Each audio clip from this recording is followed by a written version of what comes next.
opérateurs économiques, partenaires techniques et financiers, acteurs de développement local et membres du gouvernement à prendre part à ce cocktail des partenaires.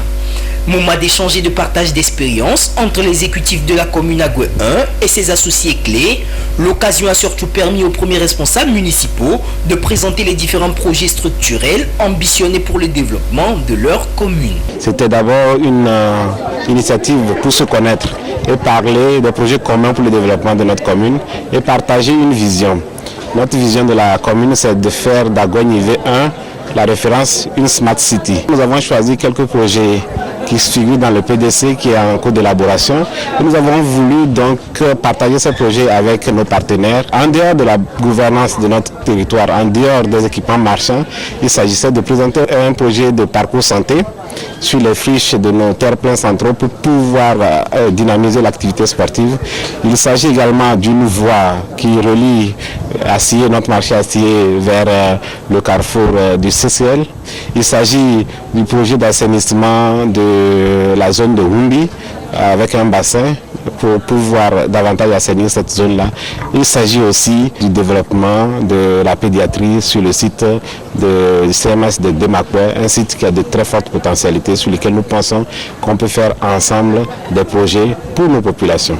Dans la perspective d'une bonne réalisation de ces différents projets, Agoué 1 appelle au soutien et à l'accompagnement des partenaires pour une mobilisation effective des ressources. L'essentiel de la préoccupation n'est pas être seulement entre nous pour parler de projets, de voir avec les partenaires quels sont les mécanismes pour qu'eux puissent financer les projets en conformité avec les tests de notre pays. Et nous avons pu sentir autour de cette discussion une grande disponibilité des partenaires et une grande attractivité de notre ville Agoué 1 pour que le développement puisse s'installer durablement aux côtés de toutes les initiatives du PND et des initiatives de développement des collectivités locales et de l'UCAD en particulier par exemple. Également soucieux du développement de la commune Agoué 1, des partenaires conviés à cette rencontre ont promis apporter tout leur soutien pour l'atteinte des objectifs. Nous sortons de cet événement motivés pour accompagner les différentes initiatives qui ont été présentées. Je tiens aussi à préciser que pour notre part, par exemple, nous sommes une entreprise qui est en prospection pour s'installer au Togo. Donc ce genre d'initiative nous sied beaucoup puisque ça représente en fait l'image aussi du pays qui représente un certain dynamisme qui est très, je dirais, conforme à ce que nous aussi, entrepreneurs, nous attendons des pays hôtes. Ceci démontre une fois encore le ferme engagement des premiers responsables de la mairie Agoué 1 à vouloir faire de leur commune une référence et l'élever au rang des communes modèles.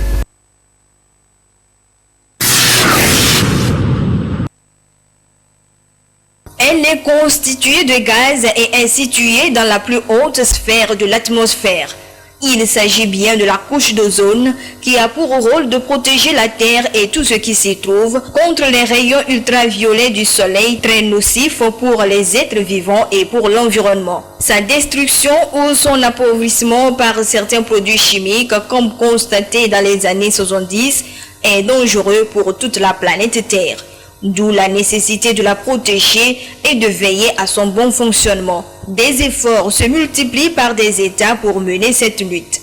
C'est dans ce cadre que des conventions ont été signées et des engagements pris pour des actions concrètes. Nous faisons allusion particulièrement à la Convention de Vienne pour la protection de la couche d'ozone adoptée en 1985 et qui préconise une synergie d'action, ainsi que le protocole de Montréal relatif à des substances chimiques qui appauvrissent la couche d'ozone, signé en 1967.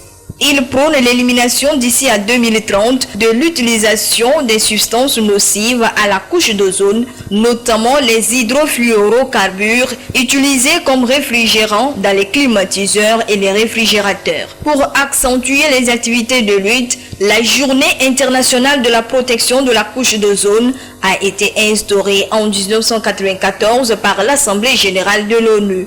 Cette journée se célèbre chaque 16 septembre et marque aussi l'anniversaire de la signature du protocole de Montréal.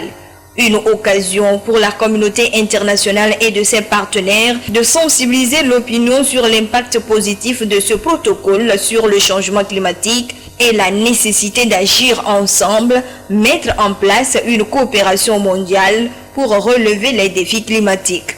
D'où le thème de l'édition Protocole de Montréal à 35 ans, une coopération mondiale pour protéger la vie sur Terre. Le Togo fait partie des États signataires de ce protocole et mène des activités pour répondre à ses engagements. À chaque journée commémorative, par exemple, les acteurs en charge de l'environnement organisent diverses activités pour une sensibilisation en masse. Il est à noter que les conséquences de la dégradation de la couche d'ozone sont énormes et dangereuses pour la santé humaine, notamment des maladies comme les cancers de la peau et des problèmes oculaires.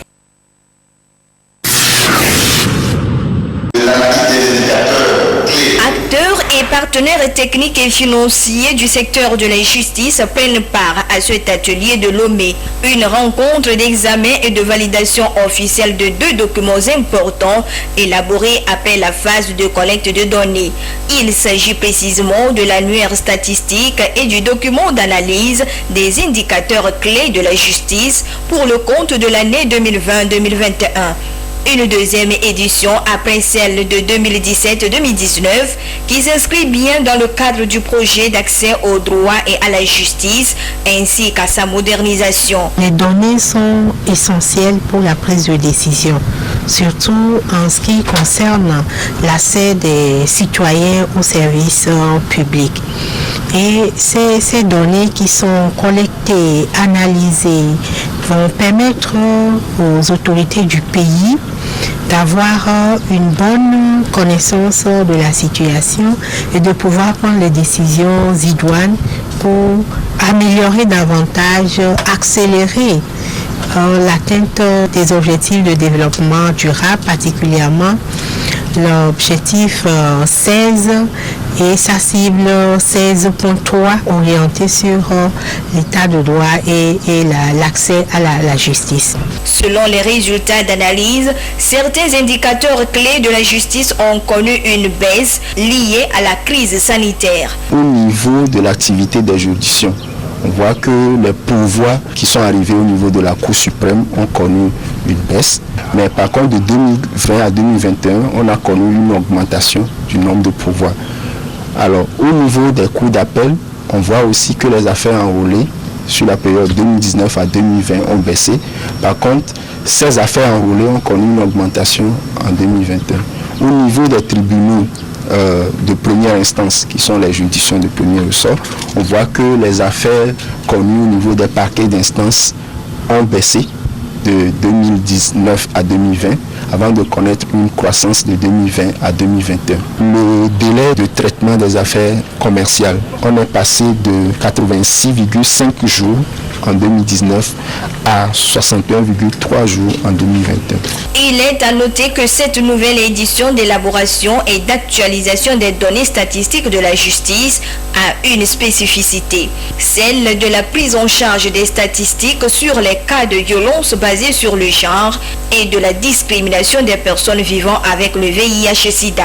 Il y a eu au moins 78 jugements rendus sur les cas de violence basés sur le genre en 2020 et 53 jugements rendus sur les cas de violence basés sur le genre en 2021. Sur la question de VIH, il n'y a pas eu de jugement rendu, mais on a remarqué que les parquets d'instance ont quand même connu un certain nombre de dossiers en matière de stigmatisation. Le PNUD souhaite que ce processus soit continuel, qu'il y ait plus de mécanismes devant faciliter la collecte automatique de ces données afin d'améliorer la prise de décision et par ricochet améliorer l'accès à l'information sur la justice.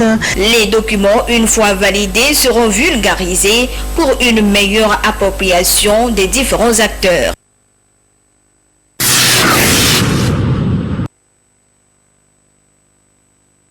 Les changements climatiques sont l'une des principales causes de l'insécurité alimentaire dans la plupart des pays de la région ouest africaine. Une situation qui constitue un véritable défi pour ces pays, notamment dans leur perpétuelle lutte pour la résilience de leurs systèmes alimentaires.